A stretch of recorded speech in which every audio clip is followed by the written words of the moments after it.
The views expressed on this program are those of the producers and individuals appearing on this program and do not necessarily reflect the views of the Sun Prairie Media Center staff, its video service providers, or the staff and elected officials of the City of Sun Prairie.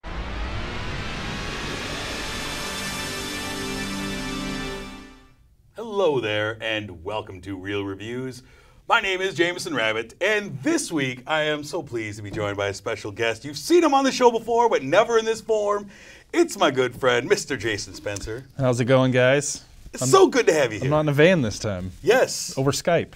You have been our intrepid reporter over the last couple of years, where we see you on Skype, but live and in person in the studio. It's true. Don't get used to it. Oh.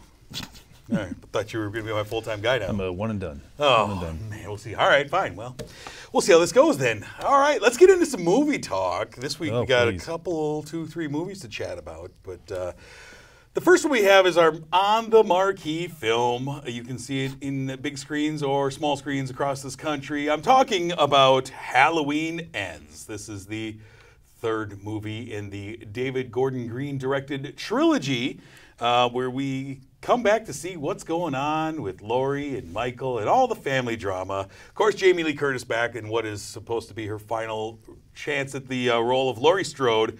And I'm going to say right at the top, we're going to do some mild spoilers for this review. So just here's your chance right now if you don't want to be spoiled. It's been out streaming on Peacock for a week. You've had your chance.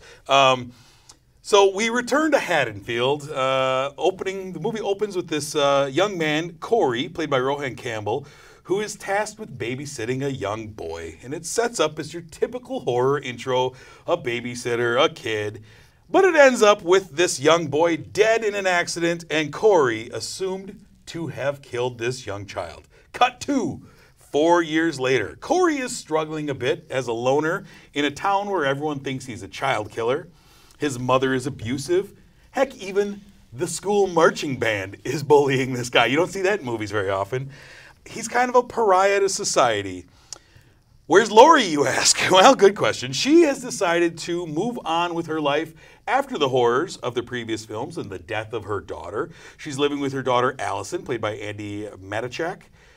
She's writing her memoir and celebrating Halloween. Suddenly, Laurie Strode is Miss Halloween in town. But she is also attacked verbally by the residents of Haddonfield, who blame her for antagonizing Michael Myers until he went on his killing sprees in the previous films. So after an accident, we get a bit of a meet cute between her granddaughter Allison and this strange loner Corey, where she instantly falls for Corey, and a lot of people think this is a bad idea. But what about Michael Myers, you say, in this Halloween movie? Well, hold on, he's kind of in this movie. Michael has been living in the sewers under the bridge for the past 4 years. He seems to be kind of old and beaten up a bit, but it's when he and young Corey have a chance encounter in the sewer that Michael sees something in this kid, and I'm going to put question mark, imbues him with his powers maybe, making Corey a real bad boy, and it turns into The Sorcerer's Apprentice meets Fear. I was expecting a Ferris wheel to show up at some point in this movie. And at this point in the movie, it had me and I think a lot of the audience saying, is this where this is going for this finale in this franchise? What's going on? This movie's hot garbage. I'm a huge fan of Halloween. The series itself, it's got problems. If you watch the very first Halloween all the way up until now, hitting every single mark. Rocky Road. They have not done perfect since the first movie. Yeah. I think we can all agree on that. This trilogy, though, has been setting up the idea that we're returning back to basics, the scary entity that is the Shape, Michael Myers. I really enjoyed the first in the trilogy, Halloween, which takes place many, many years after the first Halloween movie. That's where it gets kind of confusing when you have the two movies named the same. Halloween Kills was a 50-50 split for me. I really liked some of the stuff they were doing, and I really disliked a bunch of the other stuff. I didn't like what they did with Laurie, specifically. Well, they put her in a hospital for the entire movie. They just shoved her in the room, yeah. And Michael Myers in that movie became an unkillable force of nature, where he's literally just taking out dozens of people at a time. It's probably one of the most brutal, like, hand-to-hand combat Michael Myers we've ever seen. I didn't mind that too much. It was a little excessive, but I didn't mind it too much. cut to this movie. This movie takes place 4 years later, after the very ending of Halloween Kills. Right. And suddenly Michael Myers is like an ancient, elderly man who can barely stand up. Yes. And like you said, like, don't worry, he is in the movie. Barely. He's barely in the movie. He's pops up in a cameo just role. The shape for the longest part in this movie. Like, is he doing anything? So I didn't like that. I didn't like the fact that this movie very much felt tonally different from the other two. Mm-hmm. I didn't like Jamie Lee Curtis's performance at all. Her turn as... It didn't seem natural. At all. There's a scene where she like tries to rally her granddaughter, and she seems crazy, honestly. Yeah. I know in the first two of this trilogy, she's like the Sarah Connor wannabe, and you can say like, no, she's pretty crazy then. She seemed to have a handle on her life in those two movies. In this one, she was kind of all over the place. Yeah. And I get the idea of kind of when you say he imbues Corey with these powers, it kind of seems that way, and I felt like they were going in a specific direction because of that. I totally did not understand that And then part. they just, no, we're good, we're done. I wish someone could explain to me how the two of them came to be like master and apprentice. Does he impart his evil on him to like pass on his bloodlust for the Strode family? No clue. Does he see something in the kid's eyes? Because it's nothing. The mechanics for how Corey suddenly turns is never explained. I didn't feel like it's just turn on a dime. Something happens. Off. It feels like they had an idea that they couldn't quite get into this movie. Like they couldn't explain it well enough to make it make sense to us. It felt like this weird magical mystical thing happened maybe, but like totally unexplained. But yeah, I was watching the movie with some friends in a theater. I went and saw it in the theater instead of watching it on Peacock. I wish I would have stayed home and watched it on Peacock. But we were in a theater. There weren't that many people in there. And I kept turning to my friend and looking at him, and he would slowly turn and look at me. And I'm like, this is bad, right? Like, it's not just me. Like, I'm not going crazy. Like, this movie is not good, correct? And he was like, oh, yeah, it's terrible. And when the movie ended, the people that were sitting on the other side of me were just trashing it like crazy. Mm-hmm. And there was no hint of excitement from the crowd. There was no excitement from my friends. We spent the next couple hours just tearing into the movie because nobody liked it at all. I think it's really disappointing. Now, we've seen this. I think part of it for me is, speaking for myself, part of it was expectations too. Mm-hmm. And we've seen this in the Halloween franchise before with a third movie. Yeah. With Season of the Witch. Early on, where it's like we have two Michael Myers movies, and suddenly there's another movie that's not what we're expecting, and people are like, "This is terrible," and then people later on go, "No, it's actually kind of good." It's not the Halloween movie I was expecting, but it's a good movie on its own. And I think a lot of it was how they handled the Laurie storyline in this movie, the way that they veered. Everyone kind of had an idea of where this should be going. I think. Well, they veered away, and I rewatched this movie a second time because a part of it was I had expectations. Yeah. This movie was so far away from expectations. Mm-hmm. And there were things that I kind of like. I liked the misdirect at the beginning of the movie with Corey and the little kid. And it was almost like a Scream opening. Yeah. I liked that part. If I step back and say this isn't a Halloween movie, the origin story of Corey and watching him sink into this person who the town thinks he is and him kind of devolving into that person, like, okay, this is an interesting horror movie setup. Yeah. It's not a Halloween movie. Well, I feel like this would have been fine if it wasn't the third movie in a planned trilogy. Mm-hmm. That what we were sold on was this is the final confrontation, the final showdown between Michael Myers and Laurie Strode. Who's going to come out on top? Who's going to fall to their doom? And that's not the movie we got. Right. There is a showdown, but it's not earned. Mm-hmm. It's just kind of thrown in there. And so like the promise of what we were supposed to be getting with this, hey, we're doing 3 movies. Yes. We're bringing back Jamie Lee Curtis. We're going to go back to the roots of Halloween. We get to the third movie and they just kind of threw it out the window and they're saying, we're going to do something else. Yeah. Even within this story, I preferred the story of Laurie dealing with the guilt in the town. I like that, a town that doesn't let anyone forget about things that have happened in the past. And not at all. I like that. But a lot of this film to me felt like fan fiction that somebody wrote of like, what if I were Michael Myers' best friend? Like, what if me and Mike Myers were hanging out all the time? Wouldn't that be cool? And to speak to your point about Halloween Kills, there's some brutal kills in here. There's one with a cutting torch that I was like, whoa. Yes. Wasn't expecting that.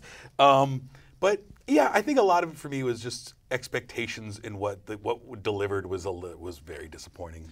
It was a letdown. I absolutely agree. I do feel like if you watch the Halloween series, you see kind of some ideas that they tried to incorporate into the series that kind of fell by the wayside. I feel like this movie is trying to do those specific things, but better. Okay. So, for instance, in the Halloween franchise, you have the idea of the Cult of Thorn, a sinister, black-robed group that uses Michael Myers as like basically an assassin. Right. I feel like this idea of a power transfer is them trying to do that thing, but a little better, but it falls flat. I never thought about that, but yeah, you're absolutely right. And also the idea of the anthology, Part 3, and the original Part 3 has no Michael Myers in it. It was meant to possibly kickstart an anthology series of Halloween films. Quickly back down from that. Yeah, but I feel like that's trying to do this too with the introduction of Corey and kind of his story in this movie. And so I feel like they were paying homage to things that didn't work in the series. Yeah. And it still doesn't work in the series. Yeah. Question. Would you read the memoir that Laurie is writing? No. It sounds so horrible. The script is terrible. The script is terrible. I think every actor in this movie just didn't do a good job. Will Patton, who plays the sheriff, or the former sheriff, he did fine. Yeah, he's Will Patton. He's great just an character old guy. He's a nice dude. Everybody else was so wildly off character, and literally the words they're saying were just so terrible. I did not understand the turn for Allison and why she was obsessed with this Corey upon first glance at him. Other than this is what we want to do with the movie. I'm like, it makes no sense. Why is she like running away with this guy instantly? My friend turned to me and he's like, they've known each other less than 72 hours. Like, I'll throw everything away for you. Let's burn this town to the ground and get out of here. So weird. Okay, ultimately, what did you end up giving Halloween Ends? Halloween Ends is hot garbage. Half a star. Woo! It's terrible. Kids, look out. I walked out of this movie saying this is one of the worst movies I've ever seen. I think it has partially to do with the terrible script, the terrible execution of the promised third and final battle between good and evil, and I think maybe that angers me more because I went in expecting something, and I feel like they were delivering that for the last two movies, and then just said disregarded it. Yeah, I tell you what, my score actually went up a little bit on the rewatch. Throwing away expectations, going and knowing what to expect. Okay, my score bounced up a little bit. I ended up giving it 2.5 out of 5. Very mediocre. Unfortunately, this franchise that I love so much has a lot of lows as it goes along. Yeah. And constant restarts of the storyline. Like, oh, that didn't work. Let's try this now. And so, yeah, I had a hard time with this. Yeah, and they're going to reboot this thing. Absolutely. They're going to try and make Halloween more never money. ends. Yeah, it never ends. I'm sorry. Halloween just keeps coming around. I'm not excited for when that happens anymore. Yeah. I'm going to say, like, leave it alone for a good 20 years. I learned something that boys who keep secrets don't get custard for dinner. That's what I hear. I learned that. Creepy. All right, let's move on to what we have on our streaming spotlight this week. We turn over to Netflix for a film. What do we have, sir? Have no idea. Oh, no. The Curse of Bridge Hollow. Now, The Curse of Bridge Hollow is, like Jameson said, a Netflix original. You can watch it on Netflix right now. It stars Marlon Wayans as the father, Howard, of the family, with Kelly Rowland of Destiny's Child fame. Yes. She plays the mother. We got Priya Ferguson, who you may recognize from Stranger Things, the last couple seasons of Stranger Things. Yeah. They have moved from the big city to this very small East Coast town that loves Halloween. It goes ridiculous crazy for Halloween. Whereas Marlon Wayans' character is just anti-Halloween. And so he's kind of the fuddy-duddy who's keeping his daughter from having fun. She kind of rebels against that, and that leads to her finding an old cursed jack-o'-lantern. Yeah, as you do. Lighting it because she knows no different, and releasing a entity upon the small town that brings all of the Halloween decorations to life, and they come and they start taking over the town, and her misfit band of friends that she just met, and her father, who's an unbeliever in everything, they have to work together to take it down, take them out, right, do their thing. Yeah, it's not super complicated. No, it's not.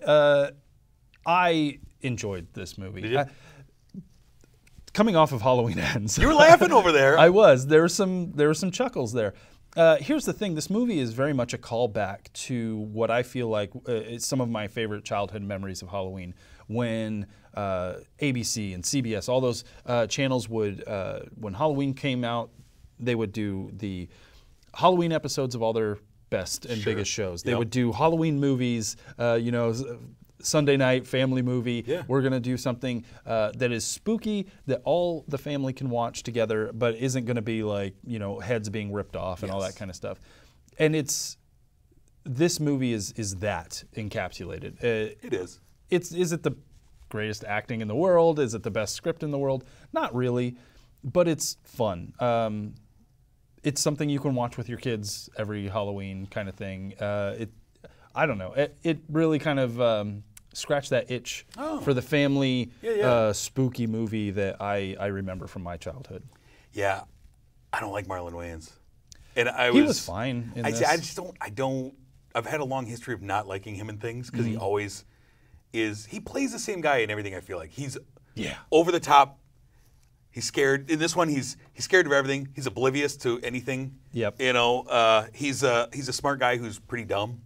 Oblivious to everything that's going on around him. He's a Halloween Grinch. Yep. I don't like that.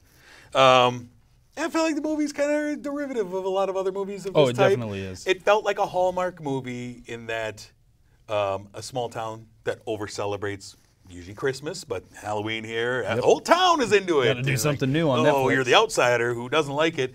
The movie doesn't really provide a villain, which I understand. It's a movie made for, I'd say, grade school kids. Absolutely. Is where it's aimed at. So that's probably why it doesn't really provide a villain, per se, in the movie. I like movies. I love the Goosebumps movies. Yes. Those scratch the itch for me. I would say this is Goosebumps light. Yes, definitely. Very much so. Very much so. I like those a little bit more. This one, I don't know. I was struggling to find Kelly Rowland, who I enjoy. I don't know what her purpose was, other than to kind of just be... Yeah, she was just playing the mediator between the strained daughter and father relationship. I thought it was funny because they moved to this town. He's the science teacher for the high school. And she was a lawyer, but now since they've moved to this small town, she's going to open a bakery. Vegan bakery. A vegan bakery. We got to make a few vegan bakery jokes. Her family is just like, everything you bake is terrible and horrible, and she's like, oh, you just don't know kind of thing. Then she has a booth at the local Halloween fair, and the running gag is everybody that comes up tries her stuff and it's disgusted by it. And so I looked to you, I'm like, man, this lady, like, her whole thing in this movie is just to have her dreams crushed. Have people spit her food out in front of her. Right in front of her. And I kind of felt bad for her. Yeah. But ultimately, I found the movie pretty fun. I do like, there's a lot of comedic actors in here. I like Rob Riggle plays the next door neighbor. I love him and everything. Lauren Lapkus plays, I think, the mayor of the town or something. Yeah. I like her. And she has a really terrible accent. Yeah, like I couldn't figure that thing out. New York accent that I just didn't fit her at all. It was all over the place. What's his name? John Michael Higgins plays the principal who kind of explains the mysticism part of it in a way. I enjoy him.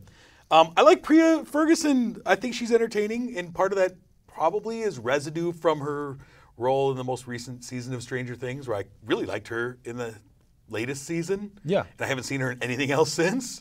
One of the things I liked about this movie, going back to the idea that I like the fact that it's good for the whole family kind of thing, is there's no bad people. There's no, I fully expected there to be the bullies. Yes. And the people who don't like her character because she's the new girl and she's from the big city, all that kind of stuff. Fully we don't expect have that. any of that, which I kind of like, because one of the things as a father that that I've noticed watching movies with my kids, especially my youngest ones, is sometimes there's just not a likable character in some of these movies. I don't know if you've ever watched the what are those movies?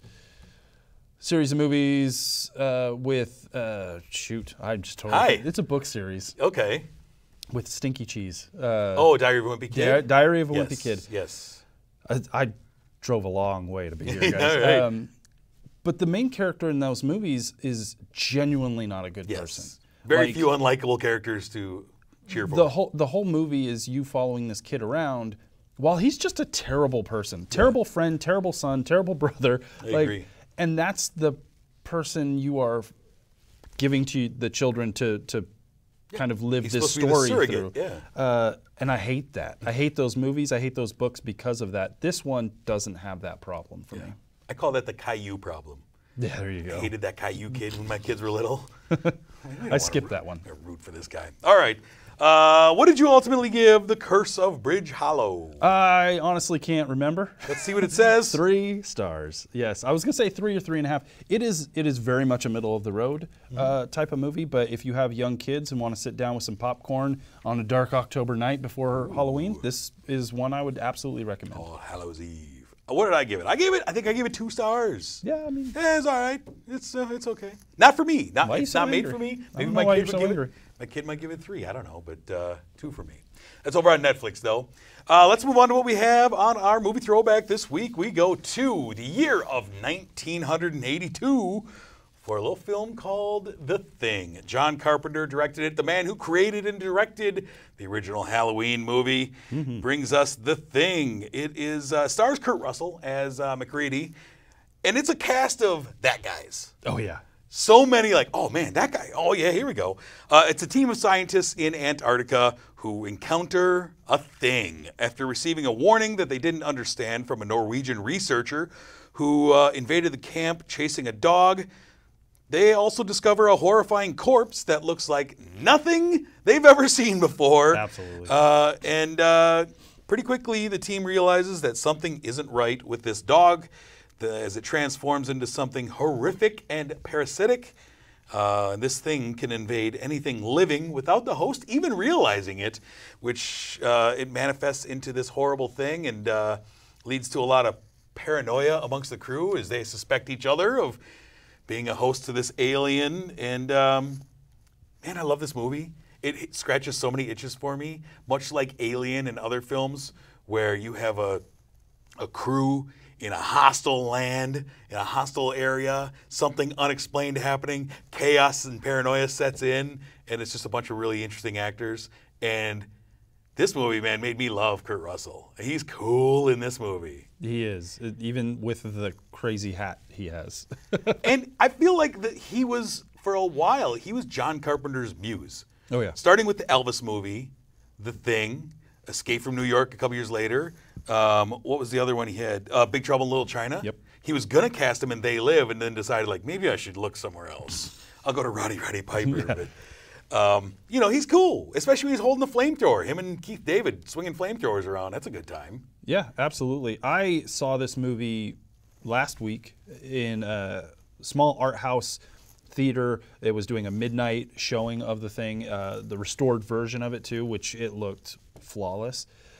It was cool because I was in this old school art house theater with, it had to have been 350 other people. Oh, nice. It was packed. Yes. And they introduced the movie right up front, and the guy said, hey, raise your hand if you've never seen The Thing. 75% of the theater had never seen The Thing. Wow. So I got to see it in a theater, restored on the big screen with people who have never seen it before. Amazing. So all the jump scares worked perfectly. The only kind of thing that would take you out of the movie a little bit is Wilford Brimley, who's in the movie. Yeah. Mostly known as the diabetes guy. Right. Every time he was on screen, people started laughing and chuckling, even when they weren't supposed to. But it was definitely a fun experience. And I've watched this movie countless times growing up. John Carpenter, obviously, I grew up on John Carpenter. All those movies you just said were on a constant rotation in my life. Seeing it on the big screen in that kind of way was like watching it for the first time all over again. That's incredible. And the movie just works so well. And the effects. Oh gosh, those are disgusting. Effects are incredible. Yeah, practical effects at their best. Yeah. Love those. The special effects are still to this day super impressive. Yes. The movie, the only thing that ages the movie a little bit is whenever they are like working with the computers on the like that's pretty bad. Sure. But when it comes to the practical effects used, those effects hold up so well. And give me those any day. A lot of times that's not the case. Yeah. And when you have a movie that hinges on that, the creature, the thing that changes shape all the time. Like if you can't make that believable, your movie kind of falls apart. And for this movie to have accomplished that so long ago and it still works is amazing. It is. And it's a cast full of great character actors. Oh yeah. It's a lot of fun. This movie opened the same day as Blade Runner in 1982. It was considered a flop when it came out. A huge flop. People were like, well, this John Carpenter guy, he's... one-hit wonder. Yeah, he's done. And it wasn't until much later when the movie came out on VHS and people rediscovered it that it That's a lot of Carpenter's movies. Thing. They Live was the same way. Yep. People trashed that and it found that secondary cult market again. I mean... Big Trouble was that Big same Trouble way. is the exact same way. I don't know. He makes weird movies. It's not surprising that they don't instantaneously find their audience, but they eventually do. And this is one of my favorite movie posters of all time.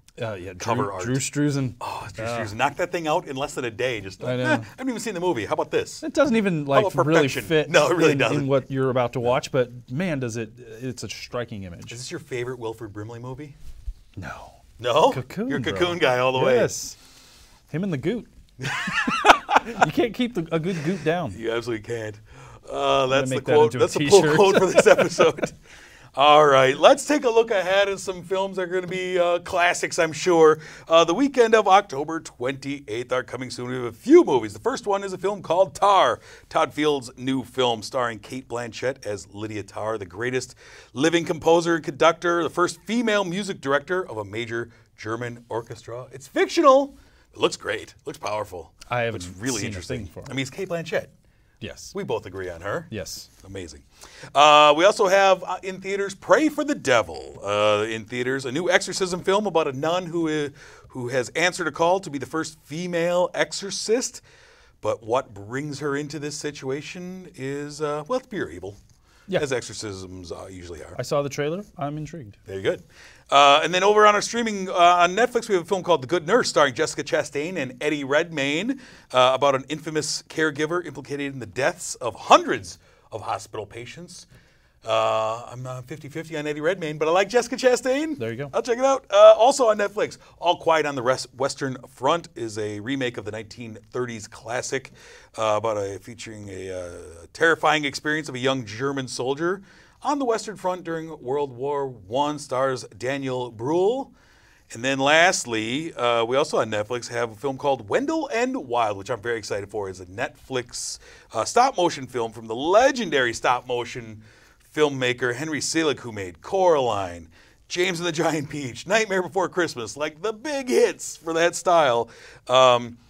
It's two scheming demon brothers, Wendell and Wild, who enlist the help of a 13-year-old girl to help summon them to the land of the living. I'm very excited for that because I love everything that Henry Selick does. So those are all coming out the weekend of October 28th, Halloween weekend, of course. Before we go any further, we want to thank our sponsor, Marcus Theaters, the Palace here in Sun Prairie. As soon as we get out of here, we are going to go to the Palace. We're going to sit down. We're going to watch The Rock punch some people out with superpowers. Absolutely. Very excited for that. So we do thank you, of course, for sponsoring this program.